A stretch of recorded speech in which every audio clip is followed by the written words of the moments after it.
सीता हरण के प्रसंग से समझिए रावण के बाहरी साधु वेश को देखकर उस पर भरोसा करने का दुष्परिणाम क्या हुआ।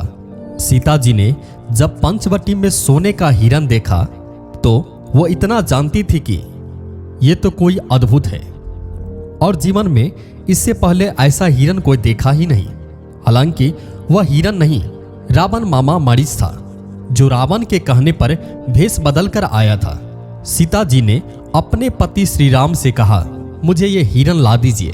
राम ने एक बार समझाया भी, आप मेरे साथ अयोध्या से सब कुछ छोड़कर आई है। लेकिन सीता कोई तर्क सुनने को तैयार ही नहीं थी।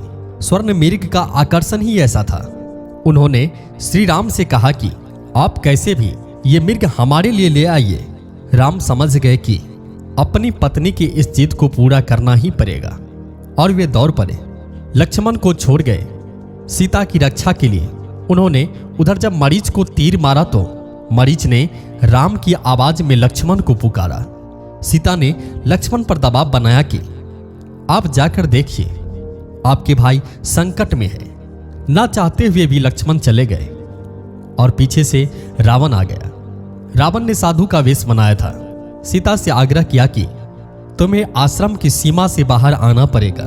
और सीता आई और उसका हरण हो गया। यहां सीता ने हरण के बाद जो संवाद बोला वह यह था कि यदि रावण तुम साधु के भेष में नहीं होते तो तुम मेरा हरण नहीं कर सकते थे। मैं स्त्री होकर पुरुष के प्रत्येक स्वरूप का मान करती हूं और तुम पुरुष होकर स्त्री का सम्मान नहीं करते।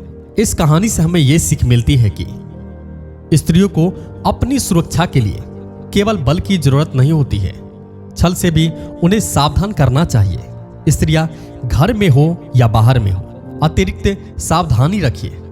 ऐसी अतिरिक्त सावधानी पुरुषों को देखने की जरूरत पड़ती है, लेकिन स्त्री देह का गठन ऐसा है, अगर इसमें सावधानी नहीं रखी गई तो रावण जैसे अपराधी को अवसर मिल जाता है।